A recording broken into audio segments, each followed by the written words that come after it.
How easily does a brilliant mind see only what it desperately wants to see? In the winter of 1912, the British scientific establishment was handed the answer to its greatest prayers.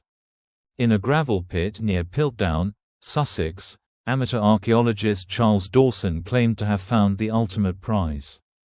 It was dubbed Eoanthropus dawsoni, or Dawson's Dawn Man, neatly bridging the evolutionary gap between ape and human. The timing could not have been more politically convenient for British science.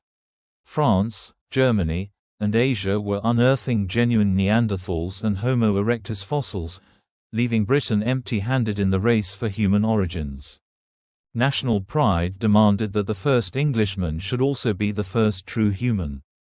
Sir Arthur Smith Woodward, the keeper of geology at the British Museum, threw his immense reputation behind the discovery. With Woodward's blessing, the scientific community largely fell into line. The skull presented a bizarre anatomy, a thoroughly modern, large human brain case coupled with a remarkably primitive, ape-like lower jaw. To modern ears, this sounds like a contradiction. To Edwardian scientists, it was precisely what they expected. They assumed human evolution began with a massive brain, and that the jaw caught up later.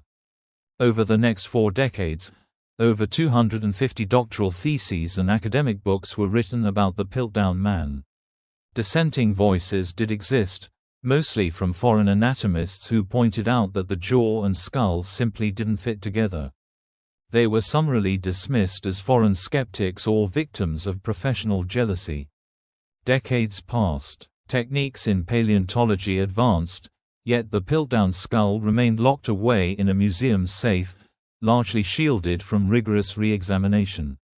It wasn't until 1953 that a team of British scientists, including Kenneth Oakley and Joseph Wiener, decided to apply newly developed fluorine dating tests to the bones.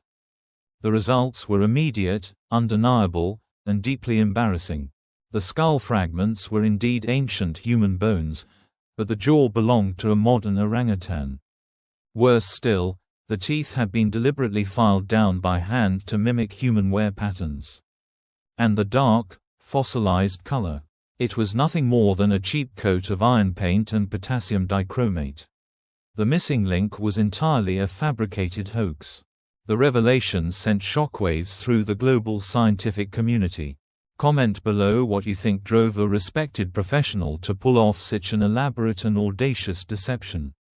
Though Charles Dawson died in 1916 before he could be unmasked, he remains the prime suspect, driven by an obsessive desire for professional status and academic validation.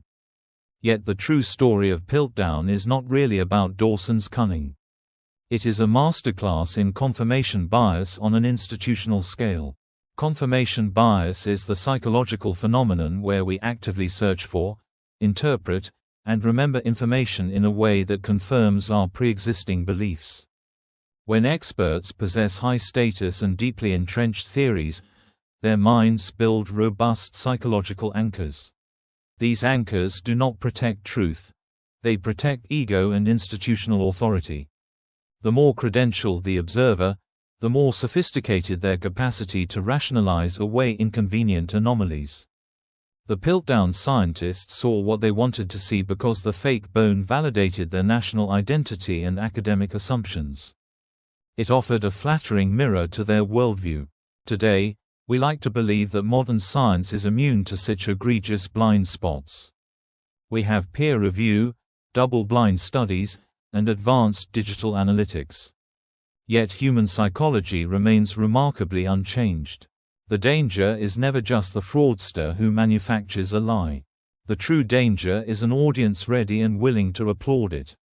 What comforting illusion are we refusing to question in our own lives today?